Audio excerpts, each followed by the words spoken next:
una joya de lo que es la ontología, ¿sí? Con aspecto de lo que es la parte de la ontología restauradora y lo que es la ortodoncia. Es uno de los libros uno de los libros de odontología que nos habla mucho sobre lo que es en la primera parte, sobre la parte postural, luego sobre la parte muscular, cómo se da el crecimiento y desarrollo craneofacial, en fin. Es una obra muy, muy buena, que realmente cuando uno revisa tomo tras tomo, uno no termina nunca de enriquecerse los conceptos, que es lo que vamos a conversar, muchos de esos conceptos el día de hoy. Biosit obviamente tiene su sede en Viena.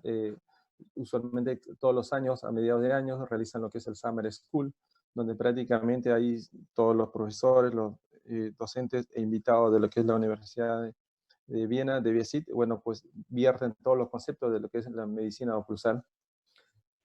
Bueno, acá, bueno, en esta foto acá tenemos al profesor Roberto Velázquez, con profesor Sato, bueno, que siempre también están participando en lo que son todos los ponencias de Biosit. Y bueno, acá tenemos al profesor Sato con profesor Slavisek y el profesor Nazareno Bassetti también, que en sus ponencias. Y bueno, muchas de las cosas que vamos a hablar sobre lo que es la parte de la dimensión vertical está en la obra del profesor Nazareno Bassetti, que vamos a ver enseguida.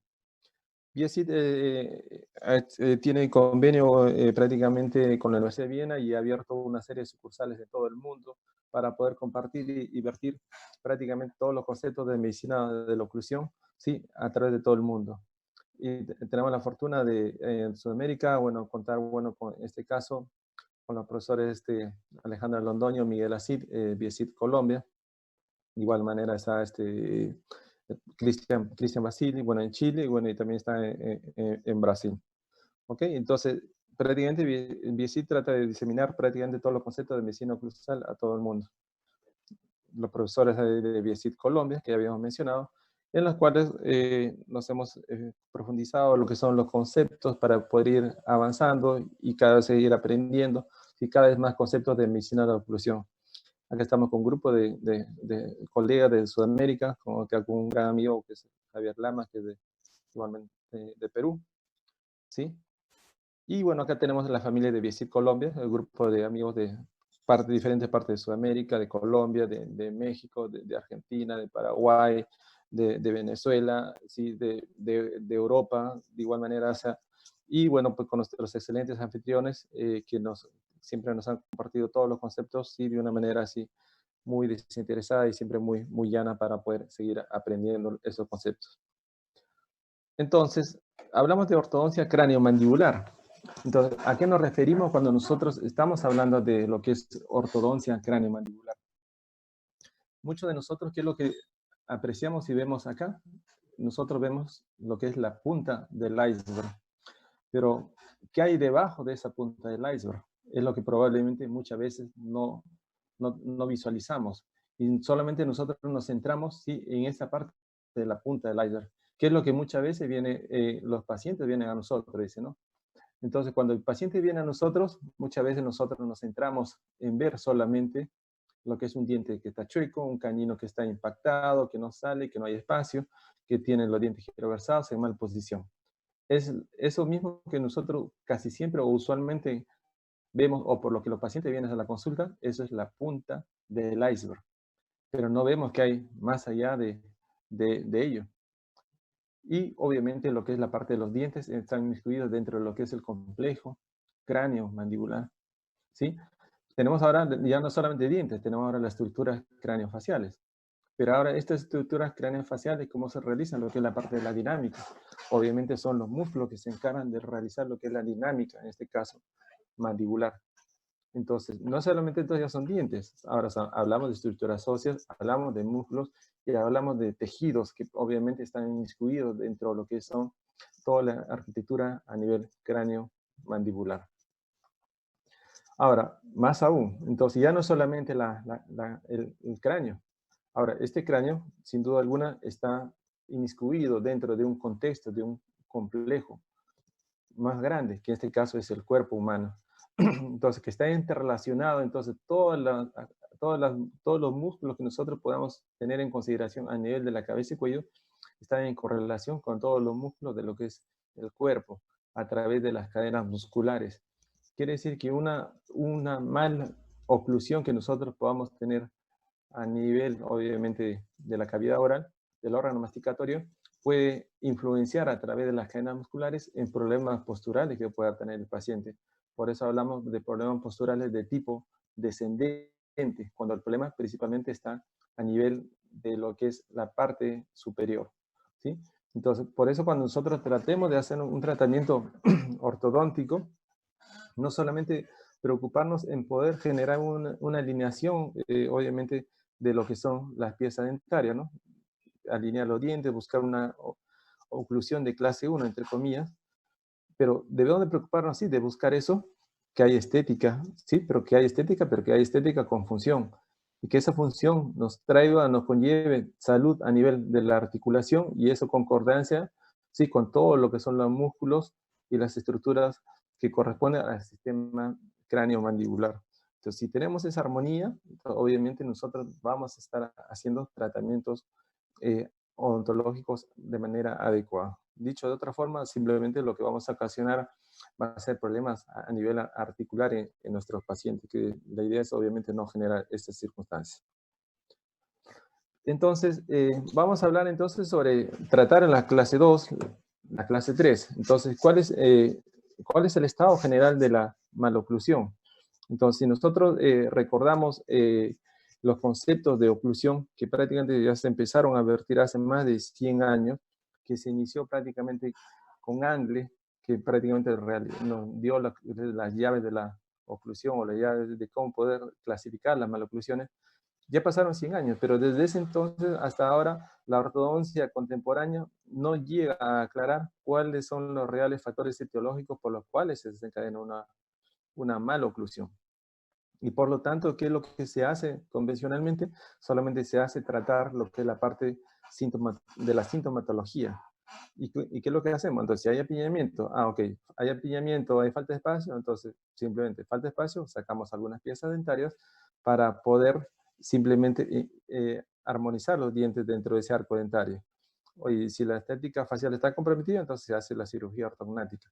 Entonces, prácticamente esos procedimientos que se hacen de manera convencional y nos enseñan en todas las universidades de todo el mundo, simplemente son tratamientos de tipo sintomático, pero realmente no son tratamientos etiológicos en sí que vayan a eliminar una futura problema a nivel articular que pueda tener el paciente. Porque tenemos muchos pacientes, muchos casos clínicos que son pacientes tratados ortodónticamente con extracciones de premolares con una aparente oclusión bastante adecuada y el paciente tiene problemas a nivel articular. El paciente tiene osteoartrosis, el paciente tiene dislocación, o sea, de lo que es el disco articular, y en fin. Entonces, problemas que se supone que deberían haber sido corregidos con el tratamiento ortodóntico, pero no es así. Entonces, ¿y eso por qué sucede?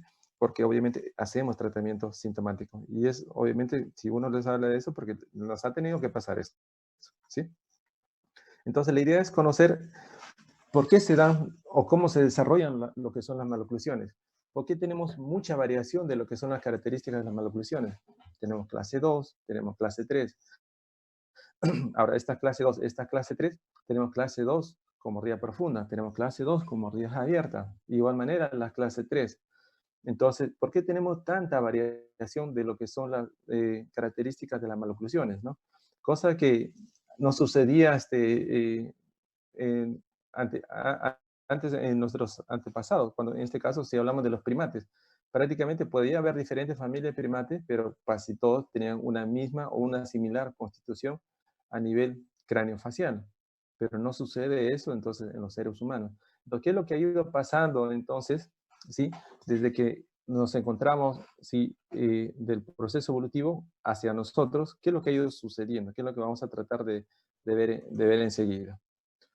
Entonces, si nosotros podemos apreciar cómo es que se ha ido dando el proceso evolutivo, hemos ido nosotros pasando de una posición cuadrúpeda en la que nos desplazamos en 4 extremidades a ir prácticamente de manera progresiva, ir irguiéndonos y a tomar una posición bipedal. Ese cambio posicional que ha ido haciendo que obviamente nosotros vayamos cambiando de manera progresiva lo que son las estructuras a nivel de nuestro cráneo, a cada vez más ir teniendo un crecimiento más de tipo vertical, como vamos apreciando. Entonces, la base del cráneo se ha ido flexionando cada vez más y obviamente ha ido haciendo que podamos ir desarrollando cada vez más maloclusiones. Entonces, se habla que entonces que de acuerdo a lo que se ha ido dando el proceso evolutivo, prácticamente las maloclusiones son resultados como parte del proceso evolutivo, porque ha ido cambiando ciertas características y constitución a nivel de lo que es el sistema craneofacial. Entonces, es eso lo que uno tiene, o sea, que tener muy claro. Y eso lo habla muy bien el profesor, el profesor Sato, ¿sí? Cuando nos empieza a mencionar, obviamente, la constitución anatómica de lo que es el cráneo de un primate, ¿sí? A cuando ya se generó una posición erguida, una posición bipedal, entonces ha ido cambiando notablemente. Entonces, si podemos apreciar, el cráneo de un primate, obviamente, teníamos una base de cráneo bastante aperturada, una base de cráneo muy abierta, ¿sí? La dimensión vertical posterior también estaba aumentada. El plano oclusal prácticamente era bastante plano. En correlación, en este caso, a lo que es el cráneo ahora de un Homo sapiens, esa base del cráneo está cada vez más cerrada. Obviamente, eso va a favorecer a un crecimiento de tipo vertical de lo que es el maxilar superior. Sumado a eso, una dimensión vertical posterior disminuida va a condicionar a que el plano oclusal cada vez se vaya empinando y obviamente se vayan desarrollando más maloclusiones. Entonces, es eso lo que ha ido favoreciendo al desarrollo de lo que son las maloclusiones. Entonces, las maloclusiones entonces prácticamente son dadas o a partir de lo que se ha ido dando el proceso evolutivo. Entonces, ¿qué es lo que ha ido cambiando entonces en ese proceso evolutivo, no? Entonces, si nosotros apreciamos la constitución anatómica de lo que es la base cráneo de lo que es un primate, ellos tenían en esta zona una zona en la parte de lo que es el temporal, una excrescencia que evitaba, como se puede apreciar acá, que el cóndilo pudiera irse más hacia atrás, porque tenemos acá como un huesito, una zona, como una apófisis, que vaya a evitar que el cóndilo pueda irse más hacia atrás.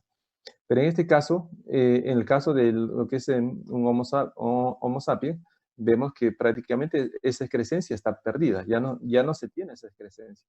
Y por lo tanto, obviamente, el cóndilo pudiera desplazarse hacia el segmento posterior sin ningún problema.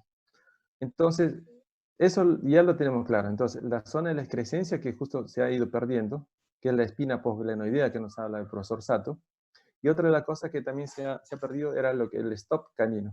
Prácticamente los primates tenían un engranaje muy fuerte acá, a nivel de los caninos, que es lo que hacía que evitaba que la mandíbula pudiera desplazarse posterior